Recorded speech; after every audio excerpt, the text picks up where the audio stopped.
A 3-day National Technical Vocational Educational and Training TVET is underway. A forum organized by the National Training Authority is seeking to cover strategies for the transformation and expansion of TVET with a view to developing the skills of the country's youth for a positive service delivery. Modi Bajan reports. To monitor and ensure quality vocational training in the Gambia with the use of Technical Vocational Education and Training TVET has convened its first ever national forum to map out strategies for the development of skills. TVET is seen as an approach used to prepare youth, especially secondary school graduates, who wish to embark on career development programs. It is wisely chosen by officials of the NTA to establish quality assurance mechanism skills in training institutions in the Gambia. This forum, organized by the National Training Authority, is asking, or better still, looking forward to stakeholders' involvement for some serious rethink on new approaches on the way forward in the quest for improved quality for technical education delivery programs. Vocational training, often related to as old-age apprenticeship system of learning, is gaining heights in the Gambia since the coming into being of the Second Republic. This can be alluded to by the many youth initiatives like National Entrepreneurship Development Initiative, National Youth Service Scheme, and a host of others. Our mission at the NTA is committed to expand and strengthen TVET opportunities oriented towards meeting the present and the future demands of the labor market. Since its establishment by the National Training Authority Act in 2002, the NTA has been supporting training institutions and initiatives to offer exciting career pathways for students to meet the labor market needs. As a result, it has benefited from an ultra-modern training center in Demban, West Coast region, courtesy of the Taiwanese Embassy, as a way of strengthening vocational training among youth and women. In vocational training program, we have a big project we call the Ndemban Training Center. Is under the construction, and this is from the idea from His Excellency the President Jammeh, and he hoped that through the strengthening of the vocational training can help your national development.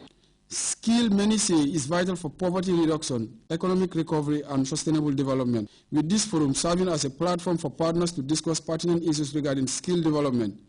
Expectations are that the deliberations will yield positive outcomes that would enable participants to better play their part in supplying well-equipped personnel to the country's ever-increasing labor market. Reporting for GRTS News, I am Modu Bajan.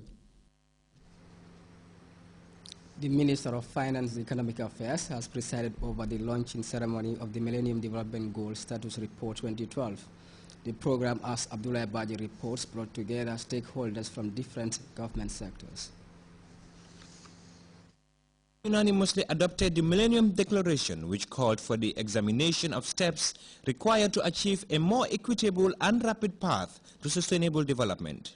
This gathering, marking the official launching of the National MDG Status Report, is the sixth of its kind since the declaration of the Millennium Development Goals by the UN General Assembly in 2000.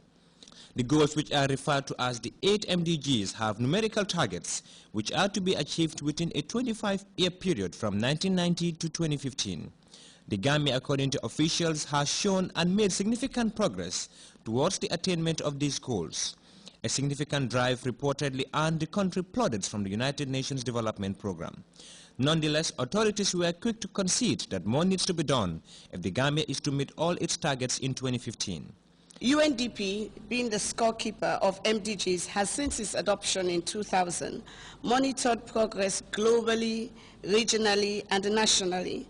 And we are proud that the Gambia has, through its commitment to the process, endeavored to regularly monitor its progress in attaining these goals.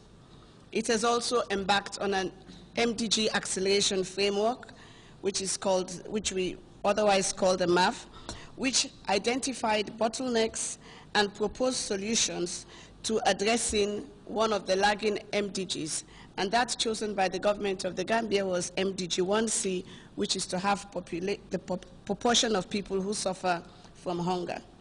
The launch of the 6th edition of the MDG Status Report 2012 by the Gambia government, according to the Minister of Finance and Economic Affairs, signifies Gambia government's commitment to the realization of the MDGs. The Gambia has made significant progress towards the attainment of these goals, in particular on eradicating extreme poverty and hunger in order to improve the living standards of Gambians. The United Nations Development Programme, UNDP, supported the preparation of the MDG status report for 2012. And the report findings are that the Gambia, like many other countries, is unlikely to meet all the MDGs by 2015. Despite the significant gains registered, Minister Toure said all hands must be on deck if the Gambia is to eradicate poverty for the sustenance of the living standard of the people of the country. As 2015 fast approaches, the onus now lies on us to collectively make concerted efforts with deep sense of patriotism, commitment and dedication for the attainment of the MDGs. Together, we can do it, and inshallah, we will. With 834 days before the MDG's deadline, this particular document becomes even more important in guiding the decisions relating to the post-2015 agenda.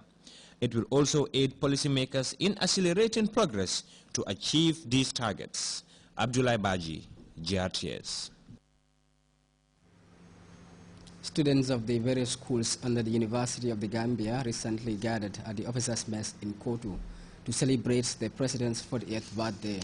Samuel Ba has more on that rather fun-packed and interactive event.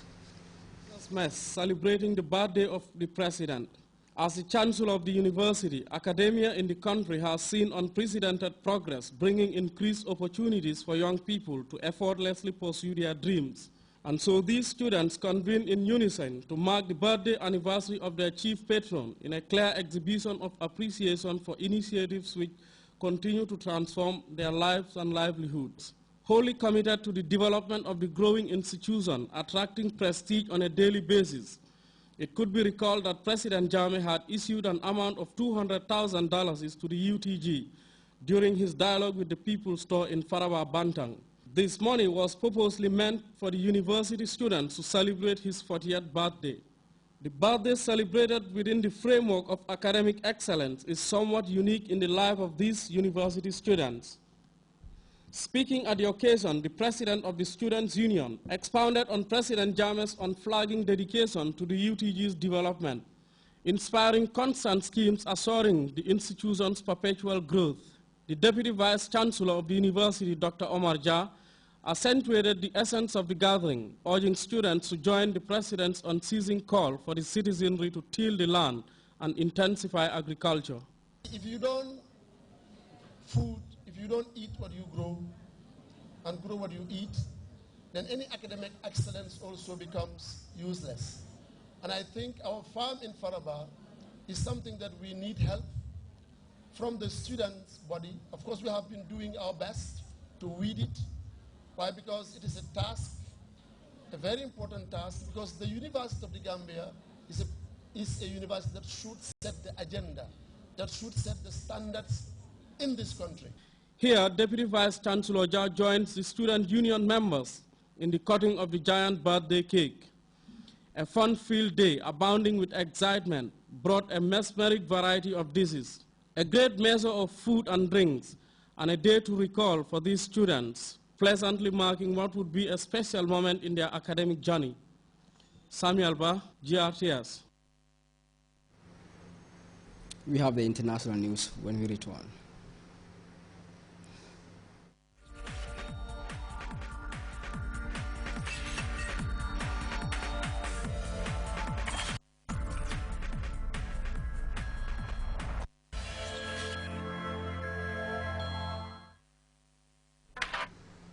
Welcome back.